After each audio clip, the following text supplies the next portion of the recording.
এই হেয়ারটা কাটিং করার পর কেমন হয় আমি দেখাবো।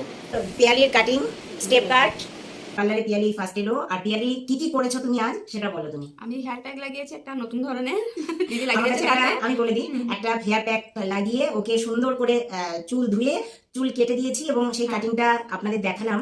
স্টেপ কেটেছে আর ফেসিয়াল করেছে, আইব্রোজ করেছে, মানে এই সব মিলিয়ে পিয়ালি তোমার কিরকম লেগেছে বলো আমাকে। অসাধারণ অসাধারণ, খুবই সুন্দর। আমি তো পুরো চেঞ্জ হয়ে গেছি, আমার লুকও চেঞ্জ হয়ে গেছে। দিদি হয়তো পরে আমার আগের লুকটা দেখাবে আর এখনকার লুক আপনারাই বলবেন যে কেমন লাগলো। আমার তো খুব ভালো লেগেছে। আর সত্যি পিয়ালি সত্যি। মানে একটু লুকটা পুরোটাই চেঞ্জ। আগে একদম চেঞ্জ, পুরো চেঞ্জ। আমার হাজবেন্ড দেখে ভাবতে যে এটা আমারই বউ। আর সব থেকে বড় কথা, তোমার যে হেয়ার প্যাক লাগিয়ে আমি ধুয়ে দিয়েছি, মানে সেই হেয়ার একদম প্যাক, সফট, হ্যাঁ মানে একদম চুলটা কেমন লাগলো সেটা বলো। একদম হালকা সফট। আর হেয়ারটা কেটে তো বুঝতেই মানে একদম বাউন্সি হয়ে গেছে। এতটা চুল যে আমার মাথায় ছিল বোঝা যাচ্ছিল না। আর ও সকালবেলা শ্যাম্পু করে এসছে কিন্তু তখন কিন্তু চুল এরকম ছিল না। না। ও নিজেই বলছে আমি তো সকালে শ্যাম্পু করলাম। হ্যাঁ তুমি এত শ্যাম্পু করছো, হ্যাঁ মানে এটাও বলেছে। তো আমি বললাম আমার শ্যাম্পু করা তোমার শ্যাম্পু করা দেখো দুটোর মধ্যে অসাধারণ, খুবই অনেক সুন্দর, তফাৎ। খুব তো সুন্দর। ওর আমি খুব ভালো লেগেছে।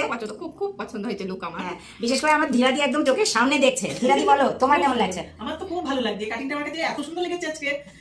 আসলে ওর চুলের চুলটা এটা খুব সুন্দর। হ্যাঁ ওর চুলটা মারাত্মক, মানে বাউন্সি, কিন্তু মানে ওর ট্রিটমেন্টের অভাবে ওর চুলটা চুপসে থাকতো। এবার আমি একটু চালিয়ে দিয়ে মোটামুটি একদম ট্রিটমেন্ট চালিয়েছি, একদিনে এতটা সুন্দর।